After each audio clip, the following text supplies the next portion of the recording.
Dia faly manolotra ny fiarabana tompolasy tompovavy noho ny fisian'ny andian-drahona vaventy izay hitantsika morontsiraka afovoany Atsinanana sy andrefan'ny Madagasikara dia mbola hitoetra trano izany mandritra ny 2 andro avy ary ho be dia be ny rotsakorana amin'izany faritra izany ka iangaviana mba hitandrina ny mponina amin'ireto faritra sy distrika manaraka ireto ny amin'ny mety ho fiakaran'ny rano ny mponina rehetra amin'ny faritra Analanjorofo ny distrikan'ny Port-Berger, Antsohihy, Analalava, Mahajanga, Mitsinjo, Befandriana Avaratra, Bealanana, Ambanja, Toamasina, Brickaville ary ny distrikan'ny Vatomandry.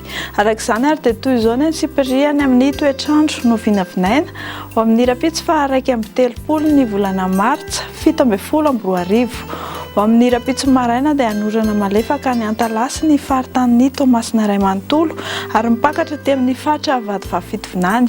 Somary aka endrika tandrifin-drahona kosa izany any Anosy Besambrano ary ny faritanin'ny Mahajanga teo aloha iny Andrahoana na Andrahoana vitsy ny androny amin'ny faritra sisa. Ho amin'ny rapitso tolakandro indray dia hipotra tsikelikely ny orana tandrifin-drahona mety araha-kotroka saika manerana ny nosy afa-tsy ny faritra Sava sy ny faritanin'ny Toliara no hifandimby ny rahona sy masoandro. Tsy dia nisy fihetsehany firy ny maripana no vinavinaina ho amin'ny rapitso maraina.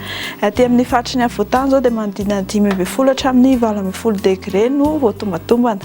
Ny any amin'ny faritra morontsiraka kosa dia mihoatra ny 13 degré celsius avokoa. Ho amin'ny rapitso tolakandro indray no ho arosanao izao araka ny taremarika hitantsika amin'ny sary dia ny amin'ny faritanin'ny Toliara any no ambony indrindra 4 degré celsius. Ny amin'ny faritra sisa any morontsiraka kosa dia manodidina ny 9 hatramin'ny 13 degré.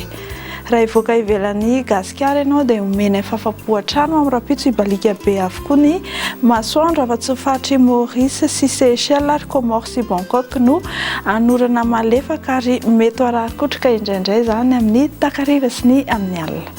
Dia izay tompoko lasy tompovavy no azonao rosoantsika eo amin'ity alina ity mamy fotoananao amin'ny rapitso indray. Veloma tompoko.